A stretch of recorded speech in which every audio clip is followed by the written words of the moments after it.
con el auspicio del Grupo Digama. ¿Quieres posicionar tu marca y ampliar tu cartera de clientes en el sector minero? Anuncia en el Directorio Minero del Perú y América, Rumbo Minero 2025, la herramienta imprescindible para las gerencias y jefaturas de empresas y contratistas mineras que toman decisiones clave en la compra de maquinaria, equipos, productos y servicios. Más de 300 empresas proveedoras confían en nuestro directorio físico y digital, al cual acceden más de 100.000 profesionales mineros, convirtiéndolo así en su principal fuente de información para compras detalladas y exclusivas. Cabe precisar que según una encuesta de Ipsos, el 49% del mercado considera a Rumbo Minero como la revista líder en minería y el 61% lo califica como una excelente herramienta para la toma de decisiones. Por ello, lleva tu empresa al siguiente nivel con nuestra plataforma publicitaria, ahora también con alcance internacional. Haz que tu marca sea visible. Consulta hoy mismo por nuestros beneficios exclusivos y asegura tu espacio en el directorio de Proveedores Mineros 2025. Invierta bien, invierta con los líderes. Bienvenidos a Rumbo Minero. Mi nombre es Jorge León Benavides. Junto con César Campos vamos a desarrollar el presente programa. César, ¿cómo estás? Qué gusto, Jorge, como siempre. Bien, primero que nada, solidarizarnos, por supuesto, con la tragedia, con las víctimas, ¿no? Y las familias que han perdido a sus seres queridos en esta lamentable tragedia del Real Plaza Trujillo, este centro comercial, César. Efectivamente, algo que nos ha dolido a todos los peruanos y que requiere explicaciones y, por supuesto, adjudicación de responsabilidades. En Perú Construye abordaremos este tema con bastante profundidad. Así es, y pienso, hay varias revisiones de los centros comerciales, pienso que es bueno, pero hay que tomar las medidas, hay que hacer los cambios y seguir para adelante y también ver los responsables de esta tragedia, porque así nomás no pueden quedarlas. De la verificación, ¿no? Porque parece que se quieren soplar la pluma, hoy todos los alcaldes quieren cerrar de todo. Así es. Y de eso no se trata, ¿no? Vamos a tratar más, como tú dices, en Perú Construye. Ahora, bueno, también, por supuesto, las pérdidas lamentables de las lluvias que continúan, además. Seguimos en medio del verano y las lluvias es un tema bastante crítico porque se caen puentes, se rompen hospitales. O sea, parece que no estamos preparados, aunque todos los veranos tenemos lo mismo. Y César, comentabas tú sobre el crecimiento, ¿no? Efectivamente, el ministro José Salardi, titular de Economía y Finanzas, ha señalado que el 2025 es un año optimista, creceremos 4%. Claro, esto lo dijo todavía al margen del contexto de lo que puede afectar la dinámica comercial con toda la tragedia que ha ocurrido en Trujillo y los cierres que están habiendo de varios malls. Y las lluvias. Y las lluvias, por supuesto, ¿no? Claro, hay que ver si realmente no todo lo que brilla es oro, ¿no? Pero hay que ver qué cosa apunta a ese optimismo, ¿no? Vamos a hablar con Castilla justamente para ver. Luis Miguel Castilla, efectivamente. Así es, Luis Miguel Castilla. Y con Iván Arenas para hablar, por supuesto, del proceso. Seguimos con el tema porque la ley MAPE y la Reinfo y la ley MAPE siguen haciendo ahí un cambio. Es todo un debate que tenemos que llegar al final del asunto. A continuación, seguimos con las principales noticias mineras de la semana a cargo de Gabriela Chicoma.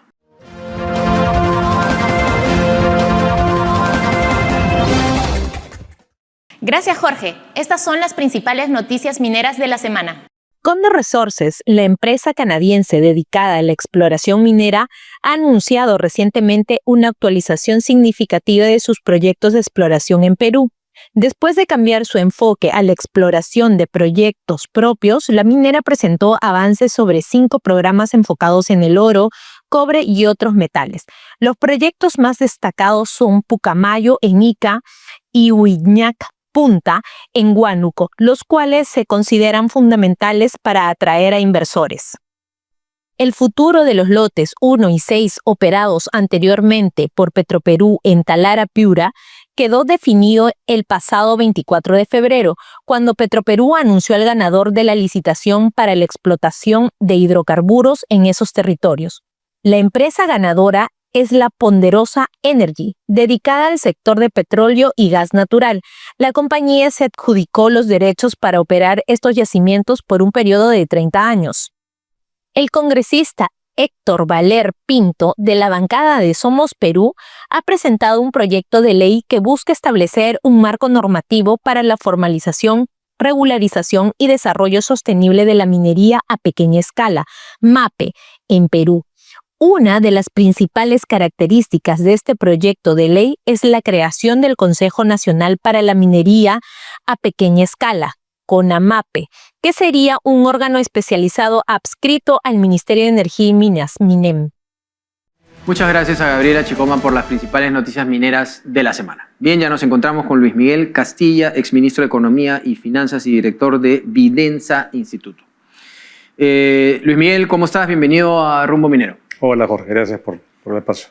A ver, la noticia de esta semana yo creo que es que el ministro Salardi habla de un 4% y tú que eres un experto, yo quería preguntarte algo. Ok, 4% suena muy bonito, puede ser más o menos real, ok, pero ahora tenemos que sumar la lamentable tragedia de este centro comercial Real Plaza Trujillo, ¿no?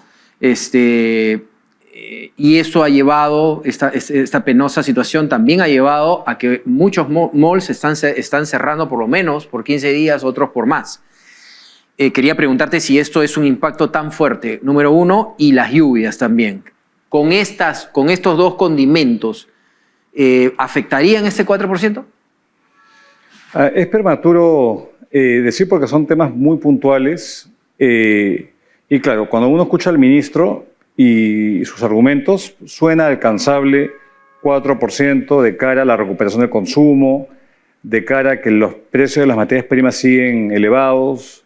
Si uno también escucha que va a impulsar con decisión una serie de adendas para destrabar proyectos de inversión privada muy importantes, pero a su vez estamos sujetos a lo que pasa en el mundo y estos últimos acontecimientos pueden traer cola, ¿no? Esta reacción un poco reactiva de parte de los centros comerciales y de alcaldes, básicamente muchos inescrupulosos que están cerrando para guardar responsabilidades, podría ser un tema porque hay un efecto dominó, están cerrando por todas partes y son sectores que son muy intensivos en mano de obra, servicios, en particular comercio, por un lado, y estamos a la merced del clima, ¿no? Y obviamente los shocks climatológicos no se preanuncian, entonces creo que el 4% es un escenario alcanzable de no haber accidentes o shocks imprevistos. Y como sabemos, eso no se puede prever. Yo creo que es prematuro, se puede alcanzar si es que no vemos si no se exacerban estas presiones que estamos viendo en múltiples sectores que pueden ir en contravía del shock desregulador que justamente el ministro ha propuesto en sus propuestas al iniciar la gestión. Ahora, para terminar esta pregunta, con los problemas que hay hasta el momento, ¿todavía es alcanzable el 4%? Va a implicar algo que es muy importante, que es la capacidad y la muñeca política que tenga el ministro de alinear a una cantidad de sectores que prefieren no hacer nada o que obstruyen ciertos proyectos. Creo que ahí había un voto de confianza de una gestión que ha tenido éxito cuando manejaba proinversión. Y la apuesta decidida es de destrabar proyectos, ahora sí, ojalá, porque este cuento lo hemos escuchado en el pasado. Yo creo que si eso continúa y también los temas de inseguridad se controlan un poco, podríamos llegar a esa cifra que suena optimista, pero que creo que es perfectamente alcanzable, dado el potencial que tenemos en múltiples sectores de la economía. Ese cuento... Piensan que los puede hasta superar. Waldo Mendoza, que ha sido ministro de Economía, como tú señalas, varios términos que son importantes de considerar. El término en que intercambio está en su nivel más alto del año 74. El superávit comercial de 24.000 millones al año 2024. La tasa de interés internacional, como tú decías, un factor internacional que pesa, está a la baja y la inversión pública creciendo en enero a 45% anual. Según dice Waldo Mendoza, además lo ha puesto en un tuit, crecer a 4% en este año puede ser una proyección conservadora. ¿Crees que podría ser conservadora? Podría ser porque tradicionalmente, y Waldo tiene razón, cada vez que hemos tenido periodos de altos precios de los commodities, el Perú ha crecido a tasas más elevadas. Había una correlación muy estrecha entre términos de intercambio y crecimiento económico. Esto, lamentablemente, en los últimos años se ha debilitado esta relación por los conflictos sociales, por una deficiencia en su manejo, por toda esta tramitología asfixiante que ha hecho que muchos proyectos se vean, digamos, dilatar en su inicio. Y claro, tú tienes el caso, por ejemplo, de Sulfuros de Yanacocha, un proyecto muy importante pero que se ha postergado no necesariamente por problemas en Cajamarca, creería yo, sino porque competimos pues con Canadá, con Australia, con otros países que tienen marcos mucho más, digamos, promotores y que se cumple la ley. Acá no se cumple la ley en absoluto. Entonces, creo que esa relación era así cuando no habían todos estos problemas institucionales, al cual uno le debe sumar uno adicional, que es la minería ilegal, que avanza y avanza, y eso puede de alguna forma paralizar proyectos nuevos ante el temor de un contagio de la minería ilegal aurífera a la cuprífera. Ahora, yo creo que de poder crecer, podemos crecer, pero todavía siento que hay algunos factores de incertidumbre que pueden ponerle un límite a esa relación virtuosa que hemos tenido en el pasado. Pero te pongo el punto final también sobre el tema del déficit fiscal, que en enero se ha reportado 3,7%. Ha dicho Salardi que justamente con esta proyección de crecimiento podríamos ir reduciendo el déficit fiscal que también afecta a nuestras finanzas. Mira, yo creo que esa va a ser la prueba de fuego de Salardi, porque el déficit cerró en 3,7 y el compromiso es bajarlo a 2,2% del PBI. Es un tremendo ajuste. Ahora, a favor tiene que la regularización que se va a dar este año va a ser una extraordinaria, justamente porque los precios del cobre y las materias primas la renta minera va a ser muy, muy fuerte, y eso va a ayudar en por lo menos 0,5 del PBI de mayor recaudación extraordinaria.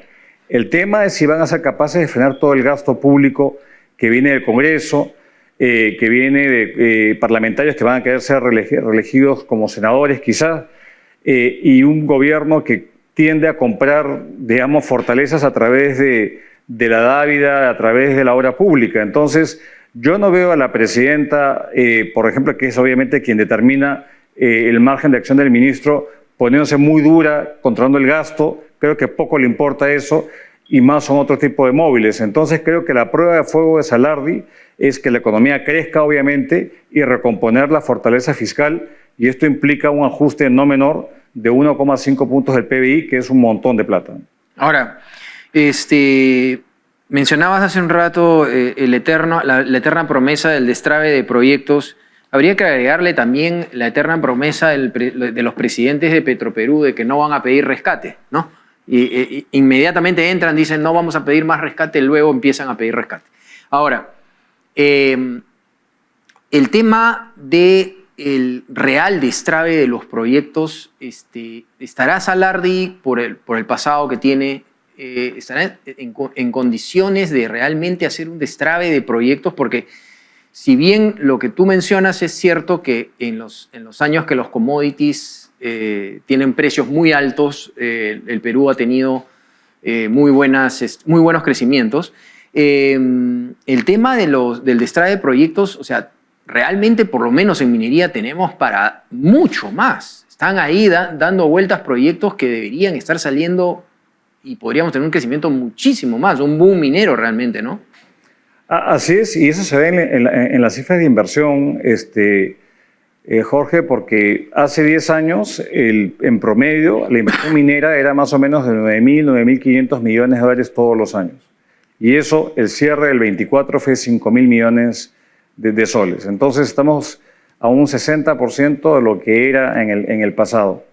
Y mucho de eso se atribuye a justamente esta tramitología, y de hecho se han anunciado las mesas ejecutivas, el destrabe en el MEF, la ventanilla única, que hasta ahora vemos que no llega del todo a funcionar, en un contexto que el mundo se está poniendo muy complicado. Las tasas de interés se van a mantener elevadas, eso significa que el costo de los proyectos va a ser más oneroso, y las mineras van a ejercer la opcionalidad, vale decir, van a invertir en aquellos sitios que tengan certeza respecto a los plazos de los proyectos. ¿Tú crees que sería mejor regresar a que el Ministerio de Energía y Minas sea el ente que da los permisos? Porque este peloteo del inversionista peruano y extranjero de estar yendo a un ministerio, sacar al otro ministerio, a la otra entidad, el Ministerio de Energía y Minas podría tener oficinas internas donde pueda ya ser un solo ente el que te da el permiso, ¿no? Lo que pasa es que cuando se creó el SENACE, tenía dos funciones. Era quitarle ese atributo, ese juez y parte al Ministerio de Energía y Minas cuando otorgaba y aprobaba los estudios de impacto ambiental, pero a su vez actuar de ventanilla única justamente para hacer que todos estos sectores marchen, digamos, a una sola velocidad. No lo hizo, claro. Y eso no ha ocurrido. Y de vuelta se ha vuelto a traer la ventanilla única en un Perumín hace ya 2 años y pico, lo comentábamos con César, recuerdo esa entrevista, que el premier de aquel entonces prometió eso y no se cumplió. Entonces creo que va más allá de un ministro, tiene que ver con el sentido de urgencia de todas las autoridades, empezando por la propia presidenta. Ahora, creo que dicho eso, ya los políticos tienen menos aversión a promocionar proyectos mineros, y eso es un avance positivo. Pero entramos también en una fase preelectoral donde la toma de decisiones de los funcionarios públicos tiende digamos, a paralizarse por temor a sanciones y todo se tiende a parar. Ahora, tenemos un potencial enorme que todavía nos da los precios de los commodities que hay que aprovechar. Así es. Yo no veo que haya esa urgencia. Yo veo que están yendo más rápido, pero no a la velocidad que impide que inversiones se vayan pues, a otro lado. Y ese es nuestro constante problema de que tenemos todo por delante, pero le ponemos zancadillas a esa inversión que se cansa pues, y se va a otros lados. Hay una propuesta del titular del Congreso, Eduardo Salguana, para que se venda oro por parte de los informales al Banco del Estado. ¿Qué piensas tú de esta iniciativa? Yo estoy en desacuerdo, esto ya es viejo. De hecho, el Banco Central ya de por sí compra oro, tiene parte de sus activos en oro, pero hay un tema muy importante que es que el precio del oro puede subir o puede bajar. ¿Y quién asume las pérdidas cambiarias o las pérdidas de valor si es que hay una pérdida abrupta en el valor del oro? Entonces, por un lado y por otro lado, el Banco Central es autónomo. No puede estar a la merced de opiniones políticas o sugerencias de parte... Se le puede imponer a través de una ley la... No, eso iría en contra de la independencia del Banco Central. Ahora, obviamente hay muchos que creen que esa es la forma de formalizar, tener un comprador público. También ese rol se le dio al Banco de la Nación en algún momento, crear una especie de entidad financiera que compre, acopie ese oro ilegal y formalizarlo y que pague impuestos. Podría ser algo de estudiar, pero creo que no hay que desvestir a algo que funciona, que es el Banco Central, imponiéndole algo que pueda ir contra su independencia. Así que eso yo no estoy a favor. En mi época tuvimos la misma discusión y se desistió por justamente respetar a la autonomía del Banco Central, pero ciertamente hay que tener mecanismos pensando fuera de la caja, porque lo contrario tenemos este tema de la minería ilegal, los procesos de formalización de truncos fallidos, y hay temas de fondo, ¿no? ¿Qué haces, por ejemplo, con aquellos mineros ilegales o informales que han invadido concesiones formales de terceros o que estaban ahí desde antes? La ley MAPE está siendo debatida y yo creo que hay que dar opciones porque tenemos a mucha gente que está ahí y hay que saber distinguir entre el informal, el pequeño y el ilegal, cosa que no es trivial, pero ese yo creo que es quizás la legislación más importante que nos espera. Yo honestamente no creo que vayamos a llegar a buen puerto, pero el tema va a seguir siendo muy importante y conlleva obviamente la seguridad, la integridad y nuestra visión y nuestra, digamos, posición como un país serio y que fomenta la inversión formal y que es efectivo lidiando con la ilegalidad, cosa que yo no veo con este tipo de propuestas parciales en mi criterio. Ahora, yo creo que la ley MAPE no puede terminar siendo un reinfo con diferente nombre. Sabemos que la sociedad se ha retirado, ha dejado un encargado, pero se ha retirado un poco del grupo de conversación de la sociedad de minería. De la sociedad de minería, del grupo de conversación del comité del Congreso, lo cual pues no es bueno, porque yo creo que todas las partes tienen que ceder, como un poco estás diciendo, ¿no? Todas las partes tienen que ceder y se tiene que llegar a algo que obviamente genere, que sea un esfuerzo para todos, pero que estemos dentro de lo legal. Y hay mineros artesanales que sí merecen una oportunidad y hay mineros ilegales que sí se quieren formalizar Y hay que separar la paja del trigo, pues. Los que no se quieren formalizar también ponerlos en... Necesitamos una ley que salga y que salga bien, porque con la reinfo es un saludo a la bandera, esa es la realidad. No, así es, Jorge. Y creo que es zanahoria y garrote, pero hay un tema que es bien importante que usualmente los congresistas tienen mucho temor a tocar, que son las vacas sagradas de las competencias de los gobiernos regionales.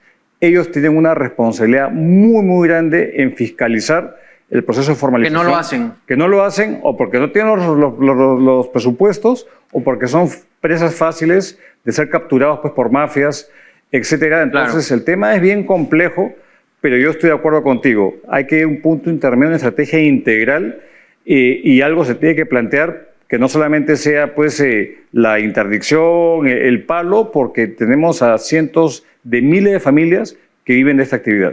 De acuerdo. Muchas gracias a Luis Miguel Castilla por estar con nosotros. Y como siempre, muy interesante la conversación. Yo creo que eso de los gobiernos regionales no funciona y debería regresar, como era antes, al gobierno central y de ahí hacer equipos para poder solucionar esos problemas. Muchas gracias por estar con nosotros. Muy amable. Vamos a una pausa comercial y regresamos. Para el año 2025, la inversión minera en el Perú superaría los $6.000 millones, consolidando al país como un destino minero clave a nivel mundial. A través de Expo Mineros y Proveedores, Minpro 2025, impulsamos las transacciones comerciales de la gran industria minera y sus proveedores. Reserva tu stand y participa en la feria minera más completa del sector. Exhibiciones, conferencias y ruedas de negocios en un solo lugar. Del 24 al 25 de junio en el Centro de Convenciones de Lima. Haz negocios con la principal fuerza económica del Perú. No te quedes fuera y separa tu stand en minproperú.com. Bien, en nuestro bloque American Mining nos encontramos, como siempre, con José González, editor internacional de nuestra revista Rumbo Minero. ¿Cómo estás, José? Muy bien, Jorge, gracias. Cuéntanos rápidamente, el precio del oro se acerca a los 3.000, que supuestamente iba a llegar a este precio al finales del 2025. ¿A qué se debe que este metal tan importante para el Perú también esté a estos niveles? Jorge, el récord histórico ha sido la semana pasada $2.956 la onza, ya bajó esta semana a 2.900 porque había una toma de ganancias de parte de los inversionistas. Lo que se está subrayando es el valor del oro como activo de refugio, el principal, el más importante de los activos de refugio. ¿Y esto por la convulsión mundial? Por los temores de los operadores de mercado, de los inversionistas, por las políticas de la administración Trump, particularmente en el tema de las tarifas. El presidente acaba de confirmar esta semana de nuevo que las tarifas a Canadá y México se van a aplicar, cuando lo que se sospechaba es que podría o no aplicarlas en los próximos 30 días. Ahora bien, esto tiene un impacto sobre la inflación y además ha resurgido, ha aparecido nuevos inversionistas en el oro. El ETF de oro, el SPDR Gold Trust, que es el ETF, el mecanismo para invertir oro más grande del mundo, ha acumulado casi 1 millón de toneladas de oro, lo que ha seguido presionando los precios. Los inversionistas van a seguir siguiendo el oro de cerca en virtud del impacto inflacionario de las políticas de Trump y las decisiones que tome la Reserva Federal en cuanto a las tasas de interés. Recordemos que la inflación de Estados Unidos el mes pasado llegó al 3%. Y la Fed ha dejado de subir las tasas. El oro se mueve inversamente proporcional a las tasas de interés y reacciona a la inflación. Hay una suerte de juego entre si hay inflación sube el oro, si suben las tasas baja el oro. Goldman Sachs ya ha subido sus proyecciones para el precio de oro este año a $3.100 la onza. El mercado también se ha sacudido, José, con el anuncio de la República del Congo de suspender al 100% las exportaciones de cobalto. ¿Qué implica esto? La decisión, que es considerada dramática, César, es para apoyar las cotizaciones del cobalto en los mercados internacionales. Para que tengamos una idea, los precios del hidróxido de cobalto, que alcanzaron máximos de $34.50 la libra en abril del año 22, hoy día se cotizan a $5.70 la libra, es decir, 47% por debajo de su promedio de 5 años y 84% menos que el pico del año 22. Tiene que ver con las dinámicas de la transición a la electromovilidad, que han afectado estructuralmente O sea, a no es metales como rentable. cobalto y a litio. No es rentable. No es rentable y la autoridad del Congo básicamente ha suspendido toda exportación por 4 meses. Y hablando del tema internacional, para ir terminando, Zelensky y Trump, a la administración Trump,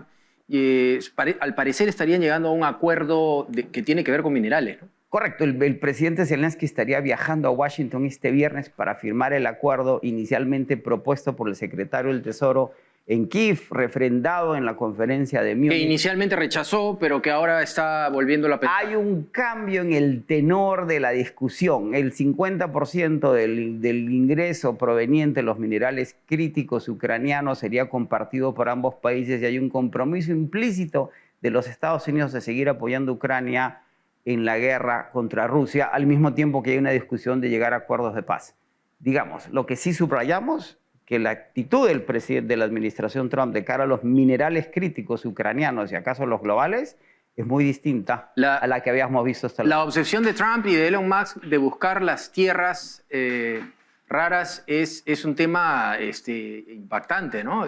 China tiene casi el monopolio de las tierras raras. Y hay un preanuncio, Jorge, de poner tarifas al cobre, particularmente en Chile y en México, para reactivar la industria del cobre en los Estados Unidos, que también ha cambiado estructuralmente. Nos afecta indirectamente por Grupo México y Southern, en la medida que ese cobre, si bien se produce en el Perú, es mexicano. Y aparentemente esas tarifas también vienen. De acuerdo. Muchísimas gracias por estar con nosotros, como siempre. Todos estos temas se estarán tocando en la revista Rumbo Minero.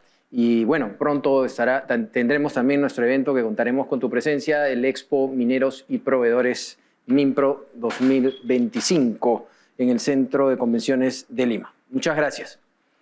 Mencionarles que la revista Rumbo Minero justamente está ya, ha salido una edición del Compendio de Proyectos Mineros y Ampliaciones de Perú y América. En www.rumbominero.com usted podrá ingresar y de manera gratuita acceder a toda la información sobre estos importantes proyectos, sobre todos los temas que estamos tocando acá, de manera gratuita en la revista virtual, y por supuesto ver a los diferentes proveedores del sector minero que participan de la revista. Ahora tenemos un anuncio importante. Adelante. ¿Quieres posicionar tu marca y ampliar tu cartera de clientes en el sector minero? Anuncia en el directorio minero del Perú y América, Rumbo Minero 2025, la herramienta imprescindible para las gerencias y jefaturas de empresas y contratistas mineras que toman decisiones clave en la compra de maquinaria, equipos, productos y servicios. Más de 300 empresas proveedoras confían en nuestro directorio físico y digital, al cual acceden más de 100.000 profesionales mineros, convirtiéndolo así en su principal fuente de información para compras detalladas y exclusivas. Cabe precisar que según una encuesta de Ipsos, el 49% del mercado considera a Rumbo Minero como la revista líder en minería y el 61% lo califica como una excelente herramienta para la toma de decisiones. Por ello, lleva tu empresa al siguiente nivel con nuestra plataforma publicitaria, ahora también con alcance internacional. Haz que tu marca sea visible. Consulta hoy mismo por nuestros beneficios exclusivos y asegura tu espacio en el directorio de Proveedores Mineros 2025. Invierta bien, invierta con los líderes. Bien, nos encontramos con Iván Arenas, como sabemos todos, consultor en asuntos públicos, sostenibilidad y comunicaciones. Iván, ¿cómo estás? Bienvenido a Rumbo Minero. Gracias, César, gracias. Iván, el Ministerio de Energía y Minas ha presentado un proyecto de decreto supremo para el reinfo hereditario. A ver, explícanos un poco esto y qué implicancias tendría esto. Mira, es un tema bastante delicado si entendemos que quieren convertir al reinfo como una especie de derecho de concesiones o de propiedad, cuando el reinfo básicamente lo que se trata es un trámite administrativo.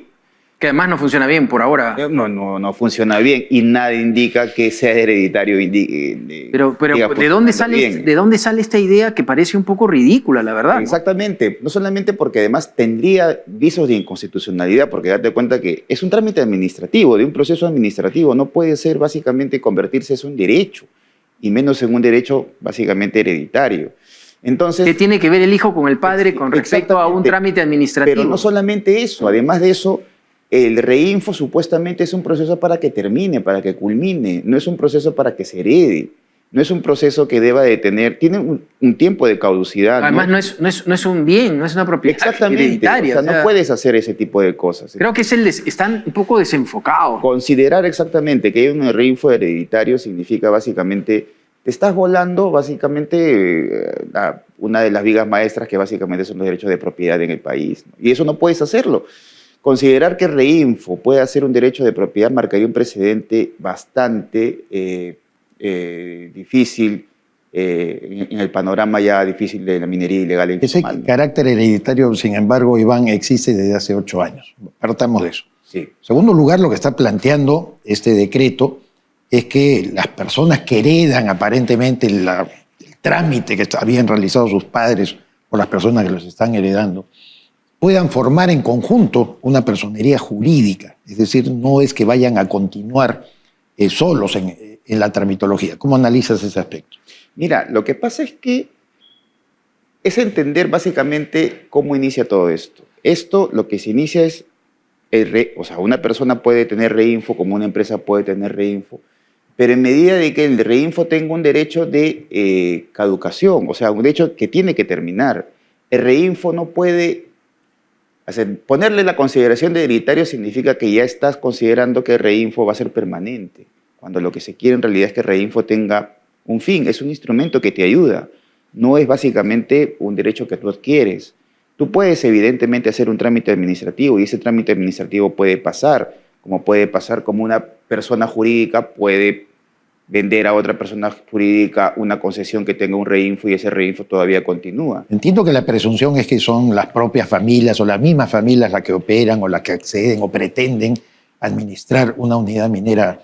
Pero tú puedes en efecto comprar una concesión o tener una concesión o alquilar una concesión y evidentemente puedes tener el reinfo, con un reinfo, un reinfo que digamos como instrumento, como un reinfo que te sirve a ti para validar legalmente lo que estás haciendo. Pero si se lo han dado al padre, el reinfo, y has comprado la concesión, es cuestión de que el hijo vaya y haga también su trámite de reinfo o de MAPE o de lo que venga. Es que se supone que la concesión, una concesión que es formal ya tiene reinfo. ¿Para qué tú vas a seguir haciendo, tú vas a seguir haciendo un trámite de reinfo cuando tú puedes... Es una pérdida de tiempo este tema. Exactamente. ¿No? Lo que pasa es que estamos confundiendo dos cosas. Estamos confundiendo uno, que el reinfo es un instrumento, y lo segundo, que es un instrumento administrativo, un instrumento que te ayuda a ti básicamente para formalizarte, pero el reinfo tiene que acabar. Porque pero parece más un distractivo sobre el tema, ¿no? Meterle un condimento como hereditario. Claro que sí. Me parece que marcaría un precedente, como te digo. O sea, tú...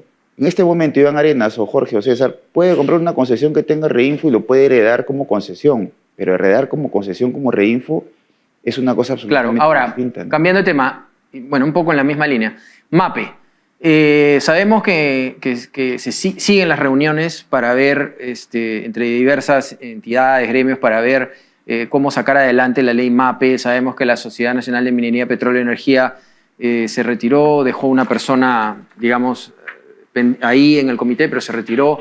¿Qué es lo que sabes, qué adelantos hay de cómo van estos avances de la ley MAPE? Se está construyendo un anteproyecto de ley que básicamente se está discutiendo entre la Comisión de Energía, dirigido además por Paul Gutiérrez, que es de Apurímac, un anteproyecto de ley que está validando algunas cosas que son de alguna otra manera también discutibles, como por ejemplo el tema de incluir lo que se llama minería ancestral, la minería ancestral como un concepto no económico, sino antropológico e ideológico. Un concepto que te permitiría mañana más tarde tener facultades para poder tener una concesión o invadir una concesión en medida de que tú eres una comunidad que eres originaria, pero además eres una comunidad de minería ancestral y que antes de eso has estado tú y después ha venido el Estado y le ha entregado las concesiones a otra persona. O a otra entidad jurídica, a una empresa. Entonces yo como comunidad originaria que hago minería ancestral, tengo el derecho, bajo esta ley, tendría el derecho yo de poder tener esas concesiones que no son de ellos, sino son mías, ¿no? Porque yo soy anterior al Estado. El Estado supone que te ha dado a ti las concesiones a un tercero cuando nunca me las ha consultado. Entonces todo este tipo de cosas, digamos, de nebulosa ideológica sería fatal, exactamente. Porque la tierra es de todos los peruanos. No podría, es que el concepto eso además no solamente un concepto manido, sino un concepto que otorga, en vez de claridad, confusión. Minería ancestral. ¿Desde cuándo se hace minería ancestral en el No, Perú? ya entras en una O sea, conversación. desde las leyes del 92, en la Constitución del Estado Nacional, desde la Constitución del 93 o desde la fundación de la República. Tú no sabes de qué momento. Ahora, ¿quién va a hacer minería ancestral? O sea, minería ancestral es sostenible solamente haciendo con pico y pala. No, imposible. ¿Quién hace minería ancestral? Grandes, pequeños, medianos. Puede venir una empresa grande también y decirte yo puedo hacer minería ancestral y me he asociado con mineros ancestrales y uso de tecnología. Todo ese tipo de cosas, en realidad, colocar ese tipo de conceptos antropológicos y biológicos en una ley que tiene que ser técnica, lo que genera es confusión, poner nebulosas y al contrario. O de repente están armando un monstruo que asuste tanto que digan nos quedamos con el Reinfo. Yo creo que sí. Me parece que lo que quiere es continuarse mañana más tarde con el Reinfo, entendiendo además que es un año preelectoral. El próximo año yo no creo que ninguno de los candidatos se atreva a decir yo voy a anular el Reinfo el primer día que esté en el poder. No. Entonces yo creo que van a seguir con el Reinfo, yo creo que están poniéndole de alguna otra manera topes muy altos para la gente decir mejor nos quedamos con Reinfo antes de que venga este tema de la minería ancestral. Aumentan las voces, Iván, respecto a la necesidad, la urgencia de un censo entre los mineros informales. Tuvimos a Cecilia Julcarima la semana pasada acá, ella preside la Sociedad Nacional de Minería a Pequeña Escala, SONAMIPE, que señalaba que ella, por ejemplo, solamente en su trámite demoró 7 años para poder formalizarse. Y en verdad, pues porque no se ubica, no se distingue hasta ahora. Y no es la única, ¿no? Hace poco ADEX ha hecho un foro también en la que diversos expertos han dicho, ¿por qué no llevamos adelante este censo? ¿Qué opinas tú? Necesitamos un censo porque además hay problemas técnicos, superposiciones, ¿no? La señora, en ese caso, la Sociedad Nacional de Minería a Pequeña Escala. Sí, que dirige la señora, además es un modelo exitoso, además, entendiendo también que ellos han tenido esos problemas con la burocracia, 7 años para poder formalizarse. Sobre todo con el gobierno regional, nos dijo acá. Exactamente, pero y yo lo he escuchado, y su experiencia de vida es absolutamente sorprendente para ver cómo una persona ha podido luchar contra la tramitología y la burocracia que existe en los gobiernos regionales, sobre todo. Ella conoce muy bien al detalle, eso me parece súper interesante. En efecto, se debe hacer un diagnóstico, pero además de eso, se debe hacer una especie de regulación de Reinfo. Entiendo ahora que Reinfo, por ejemplo, lo han bajado de 86.000 tantos a 12.000, se han quedado solamente con los que están de alguna otra manera dentro del proceso, pero inclusive allí hay problemas de superposición. ¿Cómo hacemos con esos problemas de superposición? Sí, en efecto, yo creo que se tiene que hacer un diagnóstico, básicamente, un censo de quiénes están o quiénes pertenecen básicamente a eso, porque como te digo, cuando se abrió el Reinfo, cuando los gobiernos regionales dijeron que iban a certificar a través de Reinfo, a través de la ley durante el gobierno de Yantumala, cualquier persona se identificó con coordenadas y tuvo su Reinfo. Entonces, evidentemente debemos de saber si esa persona no solamente es productora, sino además tiene una concesión, tiene un contrato de concesión.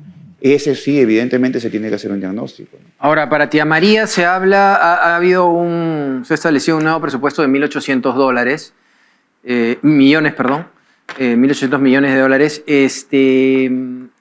¿Cómo ves el tema de Tía María? Se ha metido, por supuesto, el nefasto expresidente Castillo, mandando un Twitter, solidarizando con una ignorancia total sobre cómo se maneja la minería moderna hoy en día y levantando un poco a la gente. ¿Cómo va este tema? Mira, el tema de Tía María básicamente es un tema en el que no existe resistencia social en la población, a tal punto de que hace más o menos algunos 5 o 6 días se ha convocado una especie de paro perentorio sobre este tema, ¿ya? Y evidentemente las fuerzas locales, que son muy pequeñas y reducidas, no han podido movilizar a mucha gente. Hasta ahora todavía está el paro. Hay mucha gente a favor. Definido. Y hay mucha gente a favor, eso es lo de bueno en Tía María, que hay mucha gente que evidentemente encuentra en Tía María la posibilidad no solamente de insertarse laboralmente, sino de convertirse en proveedores. Yo creo que en este momento existen todas las condiciones sociales para que el proyecto Tía María vaya con más fuerza de la que está yendo hasta ahora, ¿no?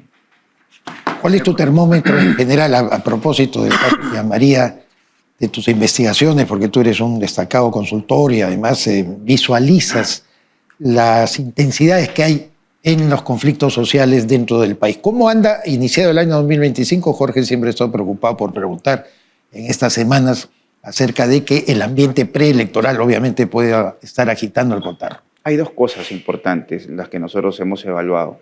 La primera es que hay una fuerza en los últimos meses y semanas de algunas ONGs, no solamente americanas o en este caso canadienses, sino básicamente europeas. Y a esto decir además que las ONGs que financian a la antiminería en el Perú básicamente son europeas. Entonces, en las últimas semanas estamos viendo que hay una fuerza de algunas ONGs con sus filiales en el Perú y en otros países, pero básicamente en el Perú y también aliadas con algunas ONGs peruanas, que de alguna otra manera están resistiéndose a los proyectos, a la ejecución de los proyectos, entendiendo además que estamos en un contexto internacional donde el mismo contexto internacional pone el cobre en relevancia, acuérdate. ¿Pero has tomado conocimiento de algún plan organizado, algo que esté mucho más estructurado? Mira, como plan organizado, lo único que te puedo decir es que hay varias ONGs que tienen a partners en el Perú, con ONGs, que están básicamente ya poniendo sus ojos en algunos de los proyectos más importantes en el Perú. Por ejemplo, en Piura, en Cajamarca. Campo Grande, por ejemplo, que se van. Exactamente, te hablo de eso. ¿Qué tendría que hacer el gobierno para terminar? Porque ya no nos queda tiempo. ¿Qué tendría que hacer el gobierno con esas ONGs? Ponerlas en evidencia. La ley tiene evidentemente la ley de transparencia de las ONGs para saber de dónde llegan el dinero y por qué es que se dedican básicamente a hacer antiminería formal y no dedican sus esfuerzos para, por ejemplo, paliar lo que hace la minería informal, ayudar a la minería gente. ilegal, exactamente, ¿no? Las ONGs no están para eso, ¿no? Iván Arenas, muchísimas gracias, como siempre, un experto en todo el tema de conflictos sociales. Muchas gracias por estar con nosotros. Vamos a una pausa comercial y regresamos. ¿Quieres posicionar tu marca y ampliar tu cartera de clientes en el sector minero? Participa en la revista minera más influyente de América y haz que tu marca llegue directamente a mineras, contratistas y a los principales tomadores de decisiones del sector minero, con gran presencia en nuestra multiplataforma internacional, que incluye programa de TV, páginas web y redes sociales especializadas, con un alcance de 2.7 millones de personas. Pregunta por nuestros paquetes publicitarios anuales y anuncia en la revista Rumbo Minero, tu mejor herramienta de negocios en el sector minero. Invierte bien, invierte con los líderes. Mayor información en www.rumbominero.com.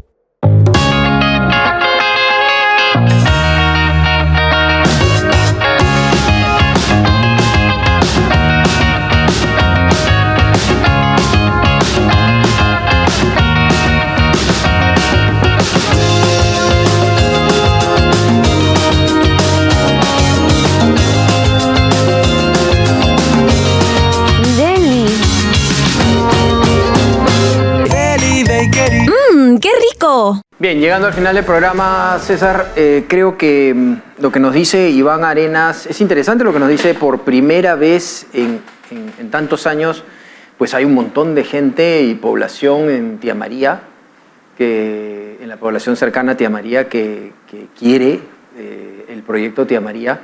Y entonces, como se dijo antes, entonces respetemos ahora a la gente, a la mayoría, y que el proyecto siga adelante y que de una vez se consolide, ¿no? Ojalá lo hagan los ONGeros antimineros que están muy activos, sobre todo en esta etapa preelectoral. Y Luis Miguel Castilla ha convalidado lo dicho por el titular del Ministerio de Economía y Finanzas, José Salardi. Hay razón para un optimismo moderado en el crecimiento del 4% de la economía nacional. Si hacemos bien las cosas, como dice Waldo Mendoza, podría ser hasta más. Claro. Pero habría que ver... Ese dato que los términos de intercambio comerciales, no teníamos este registro del año 74, me parece muy importante. Muy importante y claro, en épocas de que los commodities, los minerales tienen precios tan altos, el Perú siempre ha crecido. ¿Por qué no ahora pensar en grandes crecimientos teniendo tanta población que lo necesita, César? Bien, muchísimas gracias por estar con nosotros. Vamos a continuación con Perú Construye, en lo que es minería. Nos despedimos, Jorge León Benavides y César Campos. Muchas gracias, César. Y nos vemos en unos momentos para lo que es construcción, infraestructura y desarrolladores inmobiliarios. Perú Construye. Gracias.